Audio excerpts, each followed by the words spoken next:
ada kisah menarik yang akan saya sampaikan kepada Anda semua, baik di studio maupun di rumah, yaitu kisah tentang dua bersaudara yang akan hadir sebentar lagi, di mana ayahnya pedagang kaki lima, tapi yang menarik, mereka berdua dipaksa oleh orang tua mereka, terutama oleh sang ayah, untuk belajar bahasa Inggris. Dan ini memiliki arti yang penting dalam kehidupan mereka berikutnya. Siapa mereka? Tantowi Yahya dan Helmi Yahya.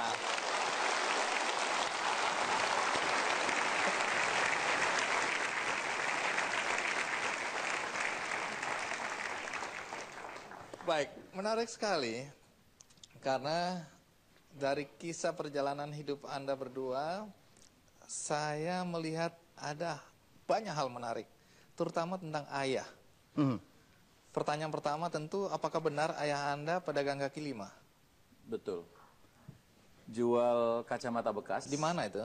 Di emperan toko. Pasar 16 Palembang. Ya benar-benar di depan toko elektronik gitu. Jadi ada lemari kecil. Ya. Ya. Saya juga dalam konteks sekarang tuh kok bisa ya.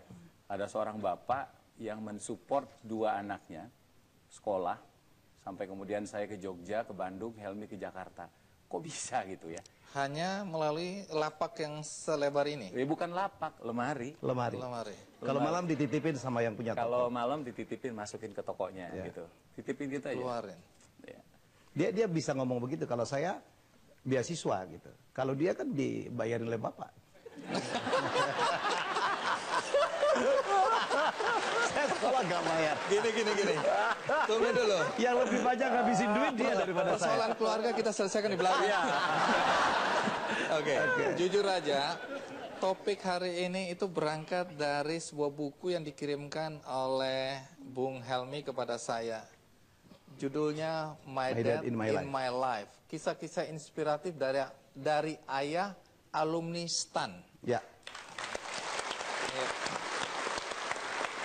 Emang ada alumni STAN di sini? Ada itu ada. Oh, banyak sekali. Pantes. Dari sini memang saya melihat bahwa ada kisah menarik hubungan antara ayah dan anak atau anak dan ayah ya. Sebelum tambah rusak, bagaimana kita lihat kisah tentang Helmi dan Tantowi berikut ini.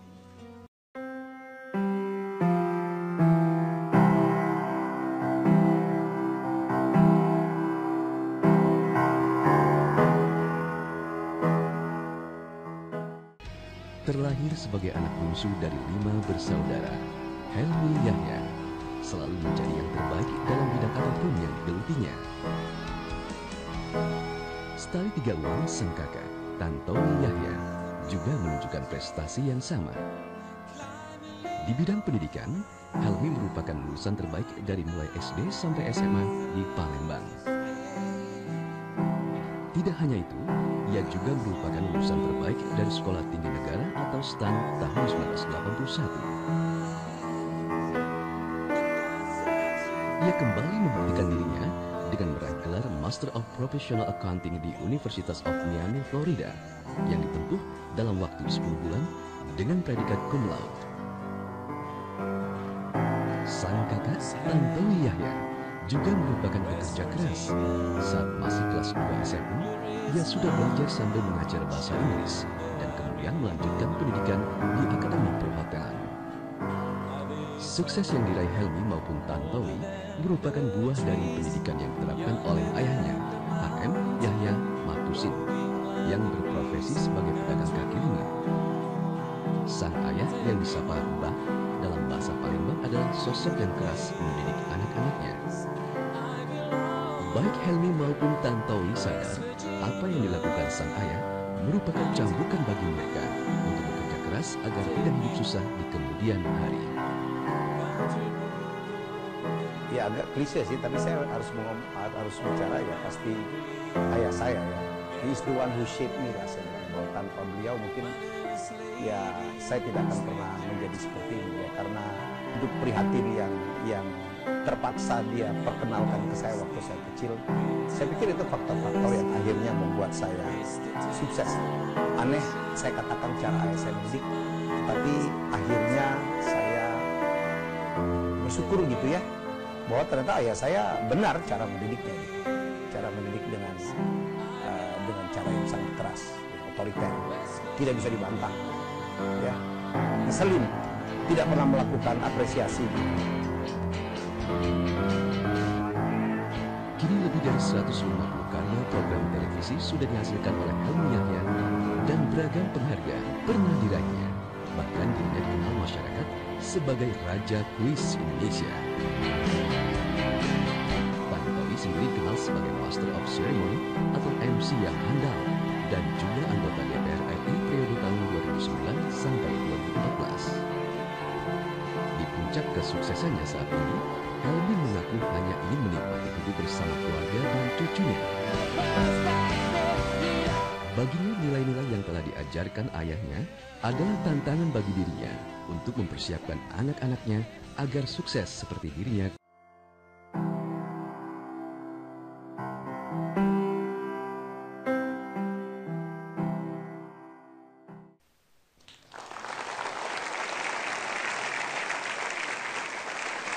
Anda berapa bersaudara sebenarnya?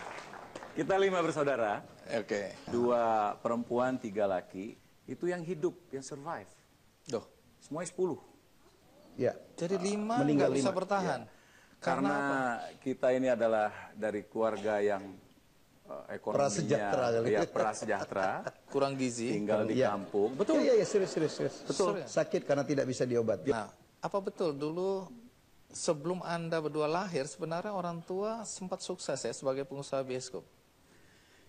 Iya, jadi zaman dulu tuh di kampung kami itu Indralaya. Nah, waktu itu ya satu-satunya pengusaha bioskop itu adalah ayah saya. Kemudian terbakar. Rumah kita itu sempat 2 kali terbakar. Rumah kita 2 kali terbakar.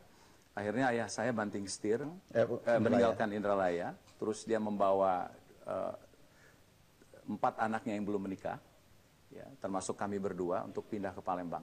Nah, pindah ke Palembang itu dengan tidak ada keterampilan apa-apa. Jadi dia hanya sedikit mengerti mengenai kacamata dan dia akhirnya berwira swasta. Nah, sebelum berwira swasta membuka emperan kacamata itu, dia bekerja dulu di pabrik olahraga. Di toko olahraga. Di toko olahraga. Sebagai, dulu kan olahraga paling terkenal itu kan badminton. Nah, dia Stem senar. iya, tukang stem senar. Nyana raket ya. Ya, itulah profesi dia. Waktu masuk. Jadi, betul apa yang dikatakan Helmi ketika dia membawa kami ke Palembang itu, kondisinya itu bangkrut. Nah, tapi dari seorang yang katakanlah bangkrut, ekonominya sangat susah, kemudian pendidikan juga sangat terbatas, ada satu visi besar yang hinggap di dia.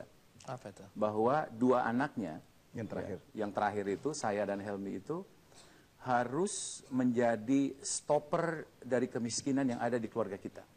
Jadi bapak saya selalu berkata bahwa kemiskinan harus berhenti di saya.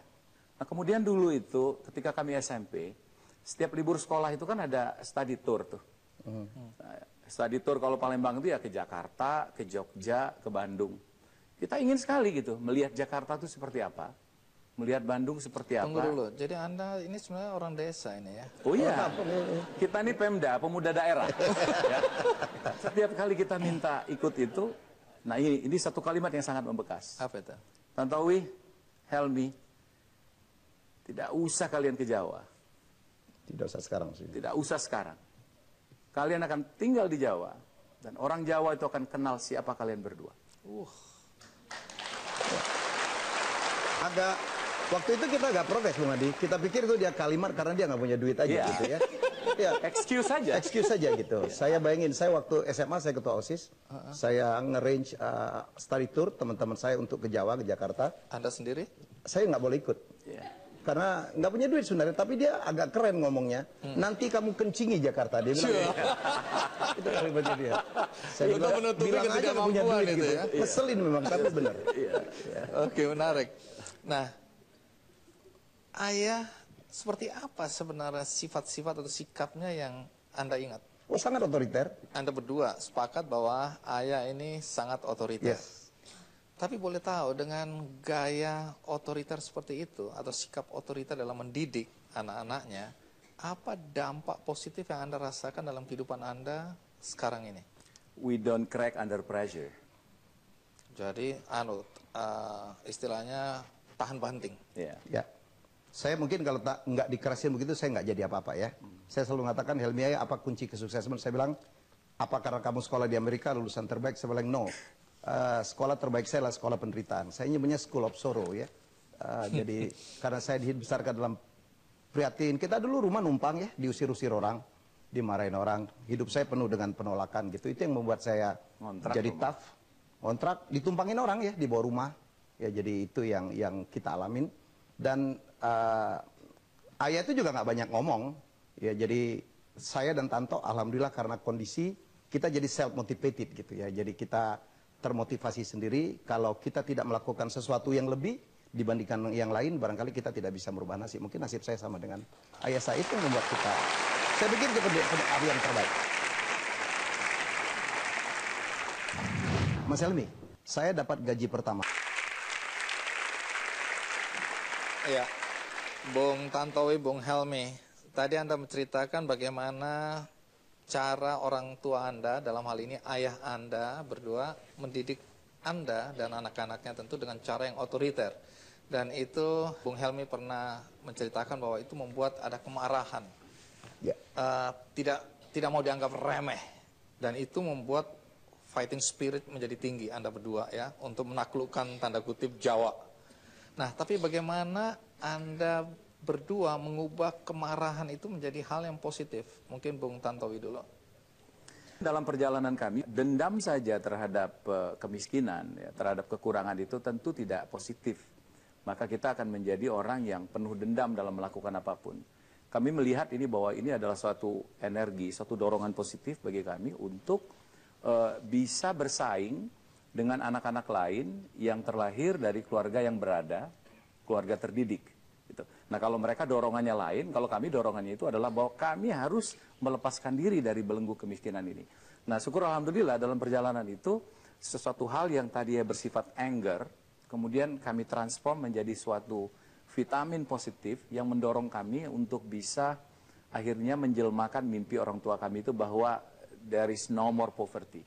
Ya. Kemiskinan masa lalu. Betul. Sekarang harus ada perubahan. Harus ada perubahan. Dan itu terjadi dalam hidup Anda berdua. Alhamdulillah itu ya. Kalau Bung Helmi, Anda sendiri bagaimana mengubah kemarahan tadi menjadi hal yang positif?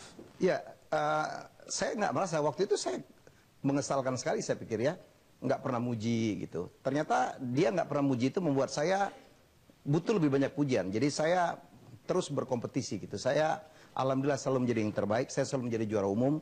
Saya menangkan ratusan piala kejuaraan loh. Saya menang cepat tepat, menang baca puisi, nulis puisi ya. Menarik. Masing-masing Anda berdua pernah memanfaatkan kemampuan bahasa Inggris ya, untuk meningkatkan karir, pendidikan, maupun bahkan untuk berbisnis.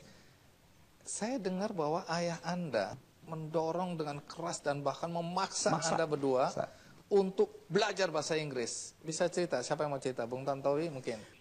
Nah, bagi kita, saya waktu itu kelas 1 SMP, Helmi kelas 6 SD, direbut atau dirampas masa bermain kita. Kita harus, istilah kita tuh les Inggris, kursus bahasa Inggris, 3 kali seminggu. Dan kita harus jalan kaki dari rumah kita ke tempat les itu kurang lebih 15 kilo. Jalan kaki. Ya. Nah, jadi dari hal yang sifat terpaksa itu, baru kemudian kita sadar, oh iya ya, ternyata ketika kita mulai masuk ke jenjang pendidikan yang lebih tinggi, kemudian masuk usia kerja, menguasai bahasa asing, khususnya Inggris itu adalah privilege yang luar biasa. Dan itu yang memudahkan kami pada akhirnya dalam menempuh karir seperti sekarang ini. Jadi itu yang bagi saya itu luar biasa. Jadi ayah ini visioner walaupun pedagang kaki lima. Ada cerita Bung Helmi yang saya ingat, di mana ketika Anda terpilih menjadi pelajar teladan nasional dan harus dikirim ke Jawa ya, ayah Anda menangis. Betul. Jadi saya rasakan selama itu bahwa ayah saya nggak pernah muji walaupun saya menjadi juara umum ya. Saya satu hari saya diutus oleh sekolah, saya terpilih sebagai pelajar teladan Palembang, dan habis itu saya berkompetisi untuk ke nasional, jadi antar kabupaten dan kota madya.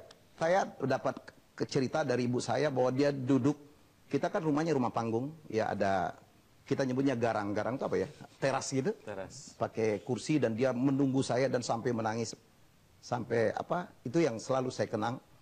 Akhirnya saya pulang, setelah itu dia meluk saya, baru sekali itu saya menyaksikan bahwa ayah sebenarnya, oh ternyata dia sangat sayang kepada saya gitu. That's the moment. Jadi kita ini memang dibangun dari suatu sistem dan satu kondisi yang sangat tidak mudah. Tapi syukur alhamdulillah bahwa kita tidak dendam. Kita tidak dendam terhadap masa lalu, kita tidak dendam terhadap kemiskinan. Tapi yang malah sebaliknya yang saya dapatkan itu bahwa kita harus bersyukur bahwa hidup ini untuk berhasil itu harus ada dorongan kuat, apapun itu. Kalau tidak ada dorongan kuat, rasanya kita tidak akan menjadi siapa-siapa.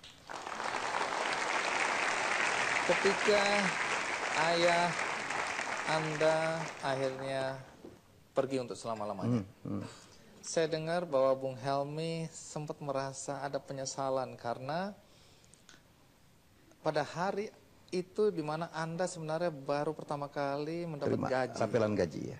Jadi belum sebenarnya membalas budi. Betul. Nah, Bung Helmy bisa cerita sedikit mengenai kesan terakhir Anda ketika ayah meninggal. Dia berjuang keras dalam suatu situasi sakit, dia mengantarkan saya anak terakhirnya untuk lepas ya.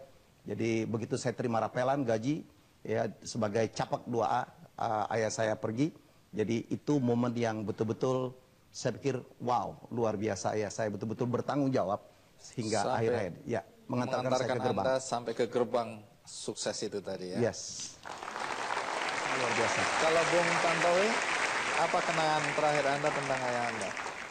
Ketika dapat kabar dia meninggal, ya tahun 82 itu, bulan September ya. Agustus 82, saya pulang. Ketika saya pulang, saya langsung menangis, melihat kondisi orang tua saya itu sudah tua sekali nih. Rambutnya udah putih semua dan lelah mukanya. Lelah mukanya. Saya rasa saya yang paling lama menangis. Pertama adalah bahwa orang ini begitu capek hidupnya untuk mensupport saya dan adik saya. Dan itu terbaca di wajahnya dia. Kedua, orang besar ini sampai hidupnya tidak pernah bahagia. Tidak pernah merasakan enaknya hidup itu. Itu membuat saya menangis. Dan ketiga, Allah Maha Besar. Diberikannya kesempatan bagi dia untuk hidup setelah Helmy itu mampu menopang hidupnya sendiri. Jadi setelah saya sudah bekerja, Helmy berhasil menopang biaya kuliahnya sendiri, baru dia pergi. Nah, kemudian penyesalan keempat itu adalah bahwa, dan itu sampai sekarang Bung Andi, saya sangat iri ketika melihat orang ngajak orang tuanya ke luar negeri gitu ya. Naik haji gitu. Itu sesuatu saya dengan Helmy dalam kondisi sekarang tidak pernah bisa kita lakukan. Jadi ketika saya melihat ada orang yang jalan-jalan ke luar negeri dengan orang tuanya, saya suka menangis. Saya mau bayangkan saya itu. Ya. Saya mau bayangkan saya yang membayar budi baik dari orang tua saya yang tidak bisa saya lakukan. Mestinya saya bisa lakukan kepada ibu saya. Tapi ibu saya ketika saya sudah mulai bekerja, sakit. Hanya terbaring di tempat tidur yang juga tidak bisa kemana-mana. Jadi itu ada satu penyesalan terbesar yang saya dan Helmy rasakan gitu. Sesuatu yang sesungguhnya bisa kita lakukan tapi tidak pernah bisa kita lakukan. Ya, kalau saya bisa nambahin, Bu Andi, saya kan sekarang banyak jadi public speaker ya, diminta sharing bagaimana saya merubah hidup dari seorang anak pedagang kaki lima menjadi seperti ini gitu. Jadi ada dalam satu seminar yang cukup touch dan saya sempat berlinang air mata gitu ya. Kalau saya nggak malu saya menangis. Dan Mas Helmy, saya dapat gaji pertama, apa yang saya harus lakukan? Saya bilang satu hal, berikan kepada ibu, ya, mumpung masih sempat. Mumpung masih sempat. Jadi berbuat baiklah pada orang tuamu, mumpung masih sempat. Baik, terima kasih Bung Tantowi, Bung Helmy ya, sudah berbagi banyak hal dengan kami, penonton di studio maupun di rumah. Dan di ujung acara ini, tentu bagi Anda yang menginginkan buku My Dad in My Life, maka Anda harus melihat di bawah kursi Anda apakah ada pita warna coklat. Iya. Silakan angkat tangan yang sudah dapat. Baik. Saya mau tanya, siapa yang dapat pita coklat? Angkat tangan. Iya, banyak juga ya. Baik, Anda akan dapat menukarkan pita itu dengan buku My Dad in My Life. Masih ada satu buku lagi yang menarik untuk Anda baca. Dan ini sesuai juga dengan topiknya. Judulnya Pesan untuk Anakku. Kumpulan nasihat terpenting tentang nilai-nilai kehidupan dari seorang ayah. Jimmy Theo. Dan ini menjadi milik Anda semua yang ada di sini satu-satu. Ya, bagi Anda di rumah, Anda juga memiliki kesempatan untuk mendapatkan buku ini melalui undian, melalui website kickandy.com. Akhir kata, semoga topik ini memberikan inspirasi dan manfaat bagi kita semua. Sampai jumpa.